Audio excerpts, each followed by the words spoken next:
Cotton industry this year, what's it looking like? I know prices are low.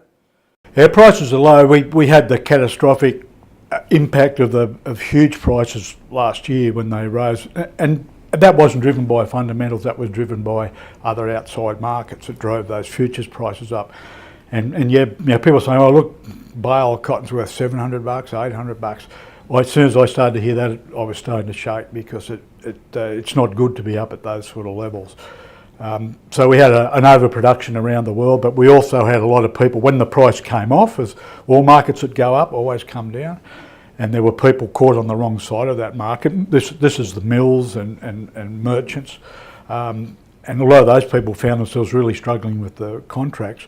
So right today, what's happened is our stocks, world stocks of cotton, have gone right up. So it's going to take a little while to work through those sort of stocks. For Australia though, because we produce a high quality cotton, due to our investment in breeding, that going back to R&D, this industry's invested heavily with CSIRO cotton varieties. Yeah, we have the highest yields in the world.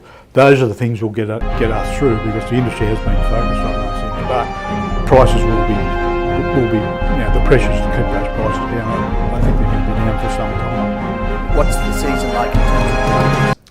Well, the yields last year again were pretty good, and I would see them being good again, because first of all, the water's allowed a much bigger planting, although this year it has been dry basically since the summer rains that you talked about last March, February, March.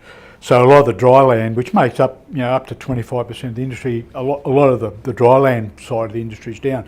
But on the irrigated, there's really not many other crops that people can look at. So the cotton area from the irrigated side is staying up pretty high. But this year was a record. There's still some ginning left by some companies to go, but right now it's looking like this crop gone past is going to be somewhere around 5.2 to 5.4 million bales. That's a huge record. I'm expecting next year that'll come back, maybe 3.5 to 4 million might be the sort of range. It's early days, the crop's only just gone in the ground, but there's been a pretty significant planting of it. But again, our varieties are so highly adapted today. What we couldn't tolerate 20 years ago, just in climatic variability that occurs, in seasonal weather conditions, these new varieties seem phenomenally adapted to variability.